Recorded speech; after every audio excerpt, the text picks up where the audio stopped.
Praise the lord. ఈ దిన దేవుని వాగ్దానము. ఆయన పెందలకడన లేచి ఇంకనూ చాలా చీకటి ఉండగానే బయలుదేరి అరణ్య ప్రదేశమునకు వెళ్ళి అక్కడ ప్రార్థన చేయుచుండెను. మార్కు సువార్త 1వ అధ్యాయము 35వ వచనము. క్రీస్తు యేసు మనకెంత మంచి ఉదాహరణ. మన చుట్టూ ఉన్న గందరగోళ పరిస్థితులన్నిటిలో నుండి మన విరామం లేని పరిచర్య మధ్యలోనూ ప్రార్థించడాన్ని మనం ఎన్నడూ మర్చిపోరాదని ఆయన నుండి మనం నేర్చుకుంటున్నాము. మన పరిచర్యను బట్టి మనం ప్రార్థనను నిరాకరించినట్లయితే మన ఆంతర్యాన్ని పరిశీలించుకునే మనస్తత్వాన్ని మాత్రమే కాక మన ఆంతర్యాన్ని సరిచేసుకునే శక్తిని కూడా మనం కోల్పోతాము.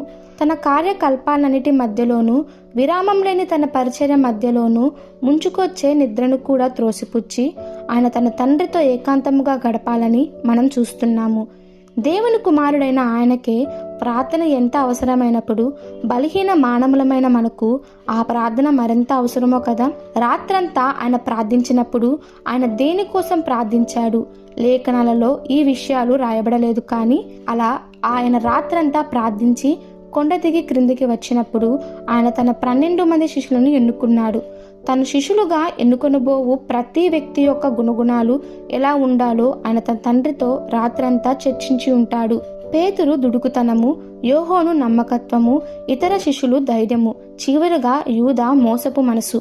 ఇవన్నీ ఆ తండ్రి కుమారులు రాత్రంతా చర్చించి ఉంటారు. అలా తన తండ్రితో ఆ 12 శిష్యుల గుణగుణాలను, మనస్తత్వాన్ని తన తండ్రితో చర్చించిన తర్వాతనే తన తండ్రి చిత్తము చొప్పున ఆయన వారిలో ఒక్కొక్కరిని ఎంపిక చేసుకున్నాడు. ఆ విధముగా ఆయనకు పరిశుద్ధమైన జీవితంలోని అనేక అంశాలను అందించబడ్డాయి. అంతేకాక మన సొంత జీవితాలను, సంఘాలను నడిపించే దైవిక సలహాలను ఎలా పొందాలన్న రహస్యాన్ని కూడా మనం ఆయన జీవితం నుండి పొందగలుగుతాము. ఆత్మ మరియు శరీరాల మధ్య సంఘ ఘర్షణలు అనుభవించడం, మన సొంత చిత్తాన్ని అనుసరించి నడవడం ఇవన్నీ కష్టమైనవి కాదు. అయితే ఇవన్నీ మనలను దారి మళ్లించి ప్రభువుకు దూరంగా తీసుకువెళ్లే ప్రమాదపు గోతులు. అయితే దేవునితో మనం ఏకాంతంగా ప్రార్థనలో గడిపినప్పుడు మనకు ఎదురయ్యే ప్రతి సమస్యను ఎలా తెలుసుకోవాలో, ముందుకు వెళ్లాలన్న సరైన నడిపింపును ఆయన మనకు అనుగ్రహిస్తాడు.